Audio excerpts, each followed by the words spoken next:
Volume study 4 ಯೆಹೋವನ ಮುಯ್ಯಿ ತೀರಿಸುವ ದಿನದ ಹರ್ಮಗೆದೋನ್ ಯುದ್ಧ. ಅಧ್ಯಾಯ 7 ರಾಷ್ಟ್ರಗಳು ಒಟ್ಟುಗೂಡುವುದು ಮತ್ತು ದೇವರ ರೌದ್ರದ ಮಹಾ ಬೆಂಕಿಗಾಗಿ ಅಂಶಗಳ ಪೂರ್ವಸಿದ್ಧತೆ. ಪುಟ 198. ಕ್ಯಾಲಿಫೋರ್ನಿಯಾ ಕ್ರೈಸ್ತ ಸಂಘವು ನ್ಯೂಯಾರ್ಕ್ ನಗರದ ಒಂದಾನೊಂದು ಅತ್ಯಾಧುನಿಕ ಮಾದರಿಯ ನೃತ್ಯಕೂಟದ ಬಗ್ಗೆ ಹೀಗೆ ಟೀಕಿಸಿದರು. ಗ್ರೀಕ್ ಮತ್ತು ರೋಮನ್ನರ ಹಿಂದಿನ ಕಾಲದ ಅದ್ಧೂರಿ ಐಷಾರಾಮಿ ಮತ್ತು ಬೆರಗುಗೊಳಿಸುವ ಅತಿರಂಜಿತ ಪ್ರದರ್ಶನವು ಒಂದು ಚರಿತ್ರೆಯ ವಿಷಯ. ಅಂತಹ ಹುಚ್ಚು ಧೈರ್ಯದ ಪ್ರದರ್ಶನಗಳು ತನ್ನ ಗೋಚರತೆಯನ್ನು ಆಧುನಿಕ ಸಮಾಜವೆಂದುಕೊಳ್ಳುವ ಈ ದೇಶದಲ್ಲಿ ಪ್ರಾರಂಭಿಸಿದೆ.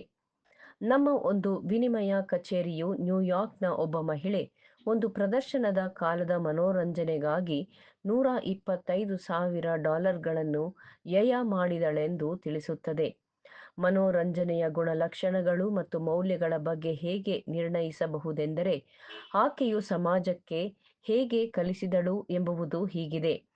ಕಡುಗೆಂಪು ಹಾಗೂ ಹಳದಿ ಹೂಗಿಡಗಳ ಹೃದಯದಲ್ಲಿ ರೋಮನ್ ಹಾಸ್ಯಗಾರನನ್ನು ಹೇಗೆ ಸ್ತಬ್ಧಗೊಳಿಸುವುದು ಮತ್ತು ಬಂಗಾರದ ಚಮಚಗಳಿಂದ ಬೆಳ್ಳಿಯ ತಟ್ಟೆಯಲ್ಲಿ ತಿನ್ನುವ ಬಗೆ ಹೇಗೆ ಎಂಬಂತೆ. ಇತರ ಮನೋರಂಜಕರು ತನ್ನ ಮೇಜುಗಳನ್ನು ಬೆಲೆಬಾಳುವ ಗುಲಾಬಿಗಳಿಂದ ಅಲಂಕೃತಗೊಳಿಸುತ್ತಿದ್ದರು. 400ರಲ್ಲಿ ಒಬ್ಬರು $50,000 ಒಂದು ಏಕ ಮನೋರಂಜನೆಗೆ ಖರ್ಚು ಮಾಡಿರುವರು. ಎಷ್ಟೇ ಐಶ್ವರ್ಯವನ್ನು ಹೊಂದಿದವರಾದರೂ ಒಂದು ಕ್ಷುಲ್ಲಕ ಉದ್ದೇಶಕ್ಕೆ ಇಂತಹ ಐಷಾರಾಮಿ ಖರ್ಚು ಮಾಡುವುದು ಪಾಪಭರಿತ ನಾಚಿಕೆಗೇಡಿತನವೂ ಆಗಿದೆ. ಮೆಸಾಯನ್ಸ್ ಹೆರಾಲ್ಡ್ ಹೀಗೆ ಟೀಕೆ ಮಾಡಿದೆ. 144 ಸಾಮಾಜಿಕ ನಿರಂಕುಶಾಧಿಕಾರಿಗಳು ಒಬ್ಬ ನಿರಂಕುಶಾಧಿಕಾರಿಯ ನೇತೃತ್ವದಲ್ಲಿ ಒಂದು ದೊಡ್ಡ ಕೂಟವನ್ನು ಕೂಡಿಸಿದರು. ದೊರೆತನವು ಅದನ್ನು ಎಂದೂ ತಡೆಹಿಡಿಯಲಿಲ್ಲ. ಅದು ಅತೀವವಾಗಿ ಪ್ರತ್ಯೇಕವಾಗಿತ್ತು. ದ್ರಾಕ್ಷಾರಸವು ನೀರಿನಂತೆ ಹರಿಯುತ್ತಿತ್ತು. ಸೌಂದರ್ಯವು ತನ್ನ ಸೊಗಸನ್ನು ನೀಡಿತು. ಮಾರ್ಕ್ ಅಂತೋನಿಯಾಗಲಿ ಕ್ಲಿಯೋಪಾತ್ರಳಾಗಲಿ ಅಂತಹ ಭವ್ಯತೆಯಲ್ಲಿ ನಲಿದಿರಲಿಲ್ಲ. ಮಿಲಿಯಾಂತರಿಗಳ ಕೂಡುವಿಕೆಯಾಗಿತ್ತು.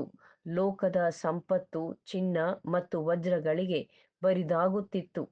ರತ್ನಗಳ ಹಾರ $200,000 ಬೆಲೆಯುಳ್ಳದ್ದು ಮತ್ತು ಎದ್ದು ಕಾಣುವಂತೆ ಚಿತ್ರಿಸಲಾದ ಕೆತ್ತನೆ ಕೆಲಸದ ಕತ್ತಿನ ಹಾರಗಳು. ಅಲ್ಲಾದೀನನ ವೈಭವದೊಡನೆ ನೃತ್ಯವು ಮುಂದುವರಿಯಿತು. ಆನಂದವು ಸೀಮಿತವಿಲ್ಲದ್ದಾಗಿತ್ತು. ಪತ್ರಕರ್ತನು ಹೇಳುವಂತೆ ಇದೆಲ್ಲ ನಡೆಯುತ್ತಿರುವಾಗ 100,000 ಗಣಿಗಾರರು ಹಸಿವಿನಿಂದ ಬಳಲುತ್ತಿರುವ ಪಶುಗಳು ಮೇವನ್ನು ಹುಡುಕುವಂತೆ ಪೆನ್ಸಿಲ್ವೇನಿಯಾದ ದಾರಿಗಳಲ್ಲಿ ಆಹಾರಕ್ಕಾಗಿ ಅಲೆಯುತ್ತಿದ್ದರು. ಕೆಲವರು ಬೆಕ್ಕನ್ನು ಆಹಾರವಾಗಿ ತಿಂದರು. ಕೆಲವರು ತಮ್ಮ ಮಕ್ಕಳು ಆಹಾರವಿಲ್ಲದೆ ಬಳಲುತ್ತಿರುವುದನ್ನು ನೋಡಿ ಆತ್ಮಹತ್ಯೆ ಮಾಡಿಕೊಂಡರು. ಮಹಾನಗರದ ನೃತ್ಯಕೂಟದ ಒಂದು ರತ್ನಮಾಲೆಯು ಇವರೆಲ್ಲರನ್ನೂ ಹಸಿವಿನಿಂದ ಆಕ್ರಂದನದಿಂದ ತಪ್ಪಿಸಬಹುದಾಗಿತ್ತು. ಆ ಕಾರ್ಯಕ್ರಮವು ಕ್ರೈಸ್ತರ ನಾಡು ಎನಿಸಿಕೊಳ್ಳುವ ಜಾಗದಲ್ಲಿ ಒಂದು ಮಹಾಘಟನೆಯಾಗಿತ್ತು. ಎಂತಹ ವಿಭಿನ್ನತೆ! ಮತ್ತು ಇದಕ್ಕೆ ಪರಿಹಾರವಿಲ್ಲ. ಇದು ಹೀಗೆಯೇ ಇರುತ್ತದೆ ಆತನು ಬರುವ ತನಕ. ಆತನು ಬರುವ ತನಕ ಇಲ್ಲ. ಬದಲಾಗಿ ಮನುಷ್ಯಕುಮಾರನ ದಿವಸಗಳಲ್ಲಿಯೂ ಹಾಗೆಯೇ ನಡೆಯುವುದು. ಆತನು ಬಂದಿರುವಾಗ ಆತನು ತನ್ನ ಆಯ್ಕೆಯವರನ್ನು ತನಗಾಗಿ ಒಟ್ಟುಗೂಡಿಸುವಾಗ ಹಾಗೂ ತನ್ನ ರಾಜ್ಯವನ್ನು ಸ್ಥಾಪಿಸುವಾಗ ಅದರ ಪ್ರಾರಂಭೋತ್ಸವವು ಸಂಕಟದ ಸಮಯ ಮತ್ತು ಅರಾಜಕತೆಯ ಪ್ರಸ್ತುತವಿರುವ ಸಾಮಾಜಿಕ ವ್ಯವಸ್ಥೆಯನ್ನು ಅಬ್ಬರದಿಂದ ಪುಡಿಪುಡಿ ಮಾಡಿಬಿಡುವುದು.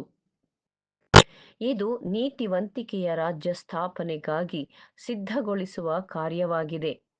ಪ್ರಕಟಣೆ 2:26 ಮತ್ತು 27. ಪ್ರಕಟಣೆ 19:15. ಲೋಟನ ದಿವಸಗಳಲ್ಲಿ ನಡೆದ ಪ್ರಕಾರವೇ ಮನುಷ್ಯಕುಮಾರನ ದಿವಸಗಳಲ್ಲಿಯೂ ಹಾಗೆಯೇ ನಡೆಯುವುದು. ನೋಹನ ದಿವಸಗಳು ಹೇಗಿದ್ದವೋ ಹಾಗೆಯೇ ಮನುಷ್ಯಕುಮಾರನ ಪ್ರತ್ಯಕ್ಷತೆಯೂ ಇರುವುದು. ಮತ್ತಾಯ 24:37, ಲೂಕ 17 ಅಧ್ಯಾಯ 26 ಮತ್ತು 28.